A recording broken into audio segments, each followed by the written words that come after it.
증거인멸 방조, 범위 도피 책임지고 심우정 총장은 즉각 사퇴하십시오. 윤석열의 구속 사유는 여전히 사라지지 않았습니다. 애초 법원은 윤석열에 대한 구속 사유, 즉 증거 인멸 등의 우려가 있다고 판단하여 구속영장을 발부했습니다. 만일 윤석열이 구속 사유에 해당하지 않았다면 구속영장 발부 자체가 되지 않았거나 발부됐다고 해도 구속 적부심에서 풀려났을 겁니다. 분명한 구속 사유가 있다고 판단했기 때문입니다. 그런데 느닷없이 구속 취소 결정이 나왔습니다. 내란 주요 임무 종사자들은 죄다 구속되어 있는데 내란 속에만 구속 취소하는 것이 맞느냐는 형평성 문제도 있지만 윤석열에게 여전히 구속 사유, 즉 증거 인멸 우려가 존재한다는 것은 더 큰 문제입니다. 1심 법원의 결정에 대해 검찰은 즉시 항고를 하여 상급심에서 이를 바로잡을 권한이 있습니다. 그런데 검찰은 스스로 그 권한을 포기했습니다. 구속의 주요 사유인 증거 인멸 우려가 여전히 살아있는 상황에서 구속 취소 결정에 항고하지를 않음으로써 증거 인멸의 기회를 준 것 아닙니까? 공교롭게도 내란의 블랙박스인 비아폰 서버를 경호처가 관리하고 김성은 경호처 차장이 윤석열을 지키고 있습니다. 검찰은 김성은 차장에 대한 구속영장 신청을 내내 거부하고 있습니다. 때문에 검찰이 내란 속의 윤석열에게 증거인멸 기회를 제공하고 범인 도피를 도운 것으로 봐야 합니다. 심우정 검찰총장이 이 모든 사태의 원흉입니다. 쓸데없이 시간을 끌며 기소를 늦춰 꼬투리를 제공했고 법에 규정된 권한 행사를 포기하도록 지시하여 범인을 도피시키고 증거 인멸할 시간을 벌어줬습니다.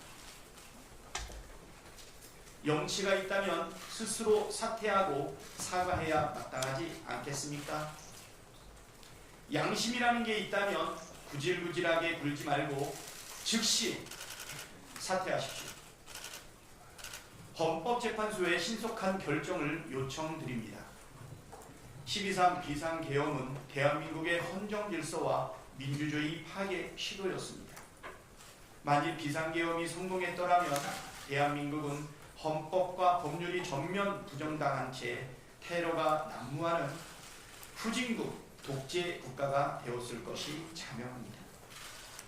헌법 해석 최고기관인 헌법재판소는 헌법과 민주주의의 최후의 보루입니다.